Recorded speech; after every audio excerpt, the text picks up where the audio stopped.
देखिए कोई अभिषेक शर्मा आए हैं। हाँ जी, अभिषेक शर्मा, बताएँ क्या कहना चाहते हैं? Good evening sir. हाँ जी, गुड इवनिंग। काफी टाइम से मैं आपका चैनल देख रहा हूँ और काफी नॉलेज बढ़ती है। तो अच्छा सर जी। मेरा ये क्वेश्चन था कि वो वाला आपका वीडियो देखा था मैंने कि कहीं ब्राह्मण यहूदी तो नहीं, और अच्छा जी। मैंने लगातार सारे वीडियोस भी देखे। तो सर क्या वाकई हुँ। में ब्राह्मण यहूदी, क्योंकि उनकी तो वो हिब्रू वाली वो किताब है कोई, और हमारी तो वो वेद है जो अलग से ही है। तो सर इस पर क्या बता पाएंगे आप मुझे? अब देखें, कहा जाता है कि कुछ चित्पावन ब्राह्मण थे, उन्हीं को कहा जाता है कि यहूदी हैं सब। मगस्थनीज की इंडिका कंपाइल हो रही थी, उसने भी एक जगह कंपेयर किया, बताया कि यहूदियों के जैसा कुछ-कुछ मिलती है। इवन अल-बुरूनी भी आया था, उसने भी एक जगह मेंशन किया कि यहूदियों की कुछ प्रथाएँ जो हैं, जैसे बड़ा भाई अगर मर जाता है तो छोटा भाई शादी कर लेता है उससे। ये चीज़ जो है यहाँ के ब्राह्मणों से मिलती-जुलती है। यहाँ भी वही चीज़ चलाते हैं, देवर से नियोग करवा लेते हैं। यहूदियों के यहाँ शादी-वादी होती है, कोई फंक्शन होता है तो काँच तोड़ते हैं सब पैर से। यहाँ भी देखिए मंदिर-वंदिर में जाके शीशा लेके तोड़ने लगता है, प्राण प्रतिष्ठा होती है।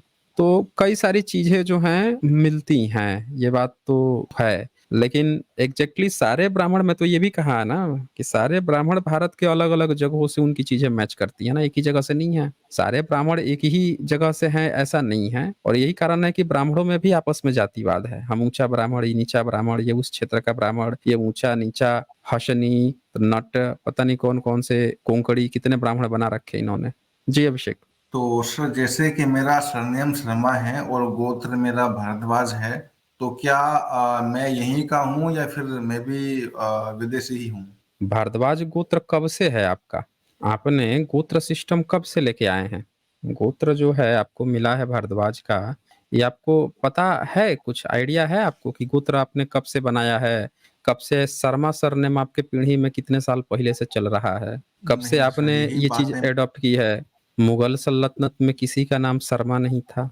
हम्म। पूरे मुगल सल्तनत में गोत्र का भी चर्चा नहीं मिलता है, तो ये फिर कब बनाया गया है, ये तो पूरा इतिहास आपको निकालना पड़ेगा ना। और जब आप इतिहास निकालेंगे तभी आपको सच्चाई पता चलेगी, और फिर पता आप कैसे लगाएँगे, ये भी तो देखिए। जो चीज़ आपने बहुत बाद में ली है, उसी चीज़ से आप इतिहास उतने तक पहुँचेगा ना जब से आपने लगाया है। ये थोड़े पहुँच पाएँगे कि उसके पहले आप कहाँ थे, क्या थे, वो नहीं पहुँच पाएँगे आप। बिल्कुल। और बोलिए। जैसे कोई धार्मिक किताबें भी ये पढ़ते हैं तो उनमें भी किसी का सरनेम तो होता ही नहीं है। उसमें सरनेम नहीं है, कहीं नहीं है। ज़्यादा से ज़्यादा आपका होगा तो आपके भारद्वाज की बात करेगा, तो फिर जो भारद्वाज के बारे में लिखेगा वो भी आप सुनिएगा तो आप हैरान रह जाइएगा कि उसमें कितना गंदा लिखा है। भारद्वाज की उत्पत्ति आप पढ़ लीजिएगा तो उसमें तो बहुत गंदा लिखा हुआ है। आपको पता है भारद्वाज के बारे में? नहीं, कि बस भारद्वाज रामायण के में देखा। बस अच्छा, वो वैसे रामायण में। आपने ये नहीं देखा है कि भारद्वाज की उत्पत्ति कैसे हुई? नहीं सर, आप बताइए मुझे। अच्छा, चलिए वो हम बता देते हैं आपको। ये शेयर कर देता हूँ। भारद्वाज गोत्र की उत्पत्ति आपको आइडिया लग जाएगा। ये श्रीमद् भागवत महापुराण जो है, उसमें ये ज़िक्र आता है। ऊपर दिख रहा है ये? श्रीमद् भागवत महापुराण का हाँ हाँ। हिंदी अनुवाद जी जी पढ़ सर। लीजिए एक बार। ये नीचे वाले ना, अर्थात बृहस्पति। हुँ। अर्थात बृहस्पति गर्भवती भावत से संभोग में प्रवृत्त हुआ, उसे रोका, वह गर्भ को शाप देकर सांगोरत हुआ और उसका वीर्य स्खलित हुआ। उस वीर्य को भावच फेंकना चाहती थी ताकि उसका पति उससे नाराज होकर उसे त्याग न दे। तब देवताओं ने कहा, हे मूर्ख औरत, इस ध्वज वीर्य को भर धारण किए रह। उसने उसे धारण किया और जिस पुत्र को उसने जन्म दिया वह भारद्वाज कहलाया। तो देख लीजिए, भारद्वाज की उत्पत्ति आपको कैसे बताई गई है श्रीमद् भागवत महापुराण में कि बृहस्पति जो है गर्भवती भावज से, अब उसकी गर्भवती भावज थी। भावज मतलब क्या? उसकी छोटी बहू थी या उससे बड़ी थी, भाभी थी, क्या थी? और उसको, वो गर्भवती है फिर भी उसको जो है संभोग कर दिया, यानी बलात्कार ही कहा जाएगा ना इसको। और उसे रोका, वह गर्भ को शाप देकर संभोगरत हुआ। वो रोक रही थी तो श्राप देने लगा कि तेरा गर्भ मर जाएगा, क्या होगा, शाप देने लगा और फिर संभोग किया। उसका वीर्य स्खलित हुआ, वीर्य भी गिर गया। उस वीर्य को भावज फेंकना चाहती थी। अब कोई कैसे वीर्य गिरेगा भीतर से, कोई कैसे फेंक देगा, हमको यही नहीं समझ में आता है कौन सी तकनीक से क्या लिखते हैं सब। फिर कहता है कि ताकि उसका पति उससे नाराज होकर न उसे त्याग दे। ये ये तो संभोग हुआ, अब वो बताएगी भी नहीं, तो ये तो भारद्वाज की उत्पत्ति ही नाजायज हो गई। और एक हम्म, नाजायज उत्पत्ति जो है उसको आपका गोत्र बना दिया गया है, और आप जो हैं उसको लेकर घूम रहे हैं, सबसे पवित्र, सबसे संस्कारित, सबसे चालाक ब्राह्मण, सबसे ज्ञानी विज्ञानी ब्राह्मण, बताइए। और जिसकी उत्पत्ति ही बताइए अपने ही घर में अब भावज के बलात्कार से हुई है। अब जी किसी जी। ब्राह्मण को ये बात पता चलेगा कि हमारे ही ब्राह्मणों ने, हमारे ही भरद्वाज जो ऋषि हम बना के पूज रहे हैं, उनकी उत्पत्ति इस तरह से हुई है, तो आप फिर गोत्र लेके घूमिएगा, बताइए। सही बात है सर आप। लेकिन ये बात तो समझ में आती नहीं, हमको तो ये नहीं समझ में आता है कि ब्राह्मणों ने अपने ही ऋषियों के बारे में ऐसी उलट सिलट गंदी संदी बातें क्यों लिखी है। हम्म। हम्म, सही बात है सर। अच्छा, उससे भी उसके नीचे भारद्वाज का बेटा का नाम द्रोण था, द्रोणाचार्य जो हम्म, महाभारत का है, उसकी भी उत्पत्ति हम्म। पढ़ लीजिए, देख लीजिए, उसके नीचे लिखा है। यही भारद्वाज एक बार गंगा स्नान करने गया। वहां उसने स्नान करके कपड़े बदल रही घृताची नामक अप्सरा को देखा। उसके शरीर के एक भाग से उसका कपड़ा सरक गया। उसे देख भारद्वाज का वीर्य स्खलित हो गया, जिसे उसने एक द्रोण दोने अथवा ताले में रख दिया। उससे एक बालक उत्पन्न हुआ जो द्रोण से उपजने के कारण द्रोण कहलाया। बताइए। अब सर तब दोने देख के लीजिए अंदर ना, तो ये तो हमको समझ में नहीं आ रहा है कि कोई जो है किसी का कपड़ा सरक जा रहा है तो किसी का वीर्य कैसे अस्खलित हो जाता है, हमको तो यही नहीं समझ में आता है। कौन सी निंजा तकनीक है भाई ये। हम्म। और लगता एक है की किसी बात ने नहीं है, ये ब्राह्मण जो हैं लगता खुद है ही किताब लिख के खुद ही की लंका क्यों लगाते थे। लगता है किसी ने भयंकर नशा करके लिख दिया है।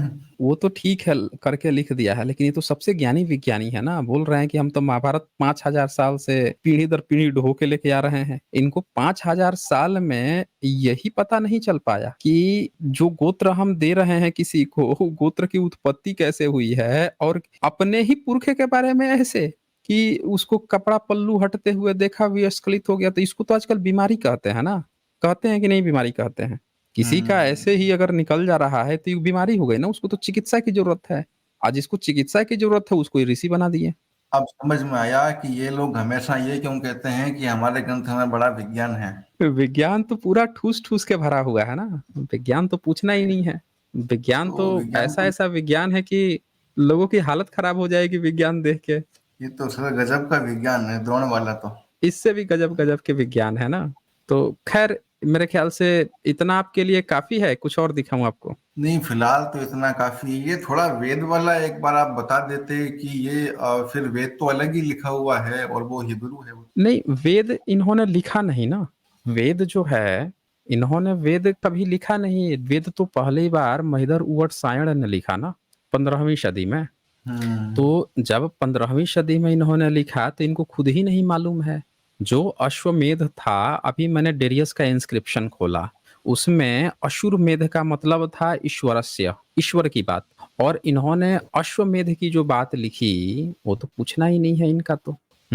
वेद में जो महिदर उवट हम्म, थे, उन्होंने क्या लिखा अश्वमेध के बारे में कि कोई रानी जो है उसका घोड़े के साथ उसका संभोग कराया जाता है अश्वमेध में।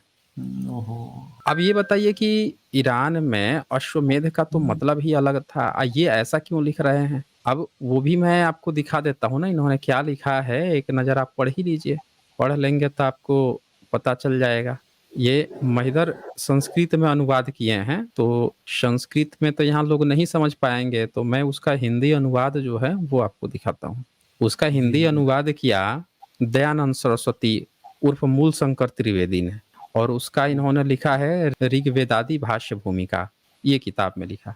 जी। और इन्होंने जब लिखा तो खुद ही गाली दे रहे हैं मैदर उवट सायण को। ये देख लीजिए, कहते हैं हम्म, जो भाष्य उवट सायण महिधरादि ने बनाए हैं वे सब मूलार्थ और सनातन वेद व्याख्यानों के विरुद्ध हैं। अब बताइए कि महिदर उवट सायण से पहले किसी का खुद नाम नहीं जानते हैं कि इसके पहले वेद कौन बनाता था, पढ़ता था, कौन पढ़ाता था। भारत में किसी ब्राह्मण को वेद ही नहीं पता था। पहली बार किसी ने किया भी तो थे महिदर उवट सायण, जो 15वीं सदी के थे। अगर आपसे कोई पूछे कि बाइबल किसने लिखा है, कुरान किसने टीका किया है, तो आपके पास ढेरों सारे नाम होंगे। वो हदीस उस आदमी ने लिखा, सहीद बुखारी ने लिखा, उनके 200-250 साल बाद हुआ, या ईसाइयत में भी बहुत सारे नाम आ जाएँगे, उसने उसने अपना बाइबल लिखा। बुद्धिज़्म की बात करेंगे, उनमें बहुत सारे नाम आ जाएँगे कि अश्वघोष थे, बुद्धघोष थे, और पता नहीं इतने सारे देव थे, ये लोग थे, नागार्जुन थे, अश्वतबंधु थे, न जाने कितने नाम आ जाएँगे। इन-इन लोगों ने इन-इन समय में टीका किया।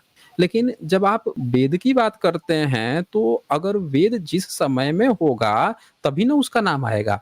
ये भाषा भारत में पाई नहीं जाती। अब पहली बार उसका टीका करता है उवट सायण महिदर, जो 15वीं सदी में है। यानी कि 15वीं सदी के पहले वेद भारत में अगर अस्तित्व में होता, तो कोई ना कोई तो टीका करता ना, क्योंकि सारे ब्राह्मण को संस्कृत आती नहीं है।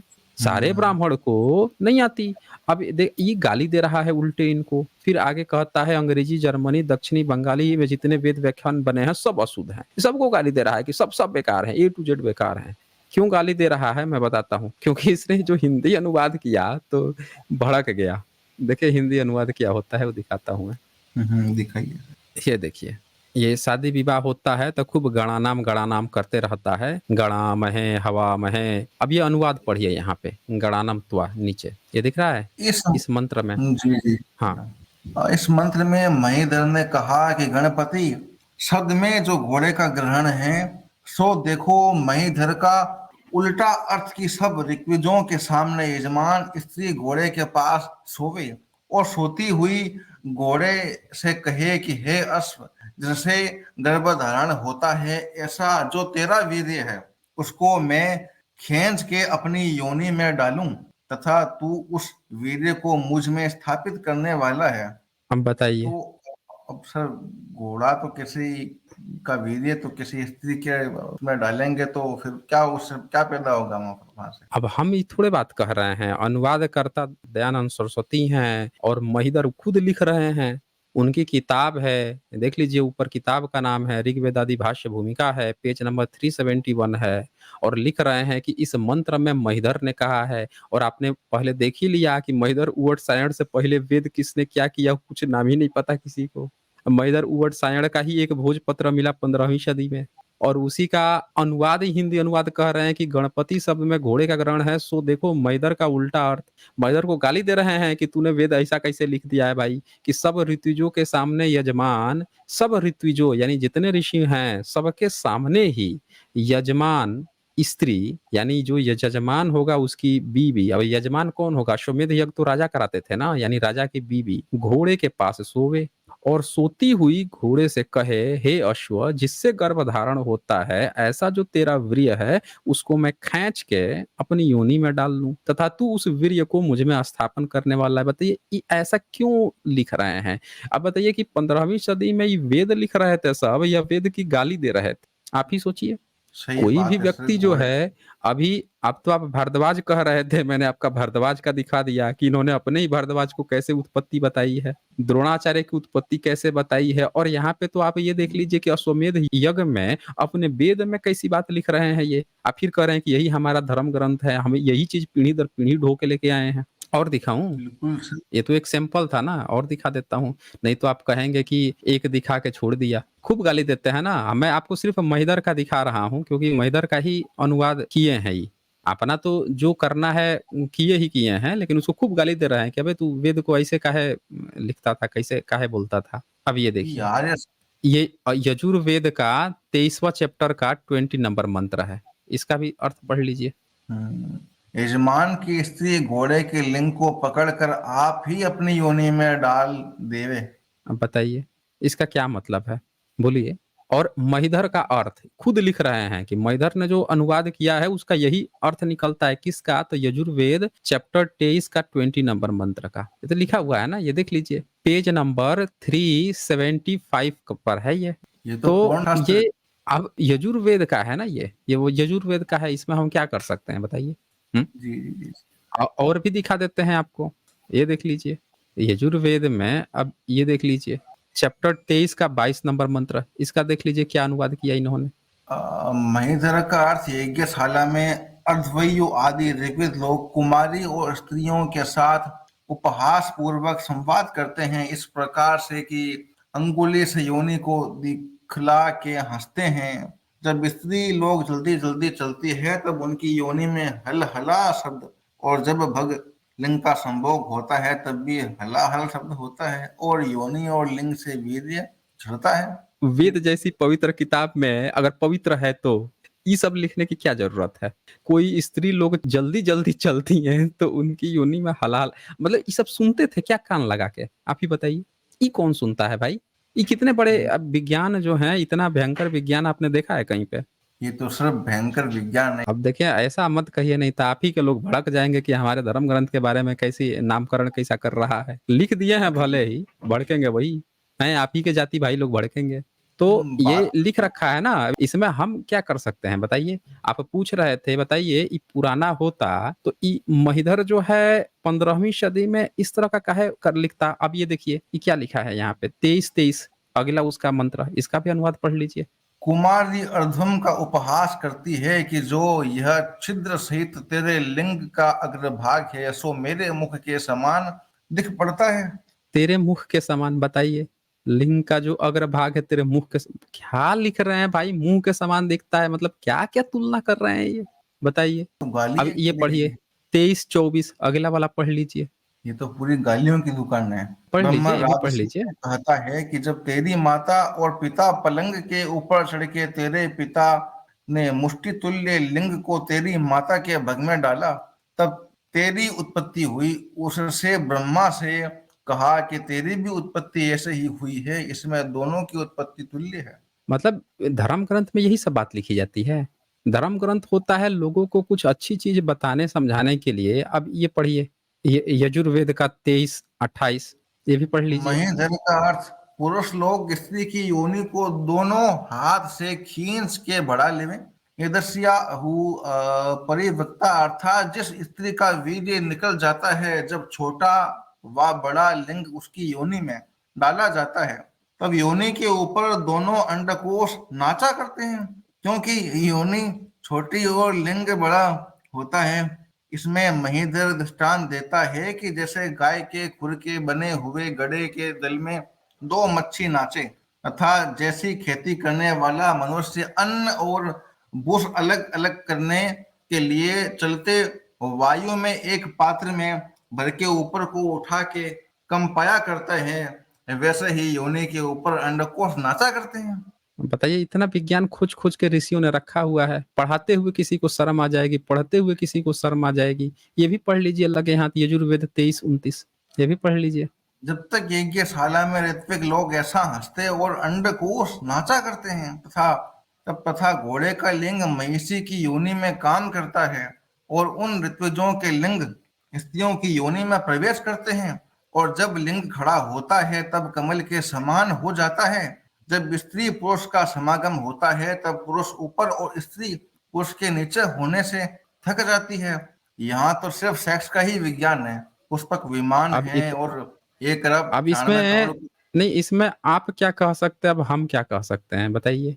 इन्होंने इसमें जो जो बातें लिखी हैं, ये किसकी किताब है? फ्रंट पेज दिखा देता हूँ मैं, सब लोग देख सकते हैं। फिर से दिखा देता हूँ, ये तो बहुत सारे हैं ना इसमें, अभी तो मैं आपको अधूरे पे छोड़ दे रहा हूँ। ये देखिए ये किताब, ये है ऋग्वेदादि भाष्य भूमिका, देख लीजिए, महर्षि दयानंद सरस्वती खुद इनका की है। लिखी हुई। और ये महिदर, हाँ लिखी हुई है, इन्होंने लिखा है ना। इन्होंने क्या किया कि महिदर का अनुवाद जो है वो था संस्कृत में, मैदर उवट सायण का। तो ये गाली देते हैं उन सबको कि अबे तुम लोग वेद लिखे हो तो तुम लोग उसमें ई सब बात काहे लिखे हो, उसका टीका किए हो। देखो ये क्या लिखते हैं ऊपर, कहते हैं कि जो भाष्य उवट सायण मैदर आदि ने बनाए हैं वे सब मूलार्थ और सनातन वेद विज्ञानों के विरुद्ध हैं।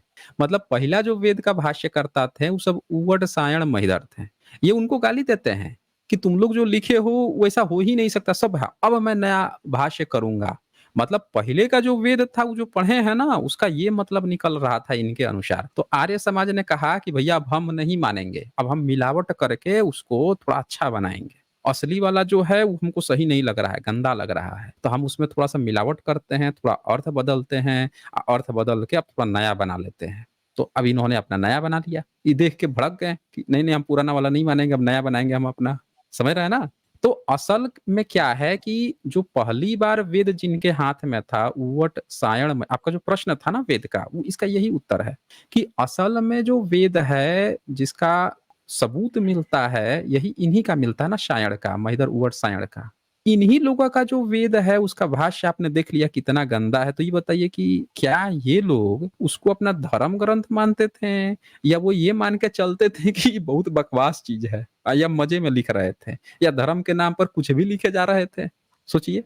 यानी ये कि तो ऐसा कहीं कुछ भारत का धर्म नहीं था। हर व्यक्ति धर्म ग्रंथ को पढ़ता है, सुनता है, समझता है। जैसे अभी शुरू में मैंने दिखाया कुणाल जातक, जिसको ये दुनिया भर में गाते हैं कि ये जो है स्त्री विरोधी है, लेकिन उसमें आप ये देखिए कि उसमें 3-4 नैरेटिव जो अनियन होता है, उसमें कई सारे लेयर होते हैं, उस तरह से जाता है कि उसमें वो कथा सुना रहा, उसमें वो कथा सुना रहा, वहाँ से वहाँ जा रहा है, वो उसके पिछले वंश की सुना रहा है, वो बुधा से भी बहुत समय पहले पंछियों की कहानी सुना रहा, पंछियों में भी पंछी या पंछियों में भी अपने फीमेल पंछियों से चिढ़ा हुआ है, चिढ़कर अपने दोस्त को सुना रहा है, कई सारे लेयर में सुना रहा है, तब जाके वो कथा कहानी है।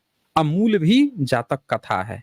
लेकिन यहाँ पे क्या है कि आप जिसको कहते हो वेद ही प्रमाण है, उस प्रमाण के मुख्य किताब में ही ऐसी-ऐसी बात लिख रखे हो, और इसी आधार पर आप दिन-रात जो है गाली देते रहते हो। बुद्धा को गाली दोगे, कभी किसी को गाली दोगे। पहले अपना किताब तो देख लो ना कि आपने क्या-क्या लिखा है, आपने क्या लिखा हुआ है। तो ये सारी बातें हैं। ठीक है फिर, Abhishek Sharma. Okay. Okay sir, thank you. हाँ जी।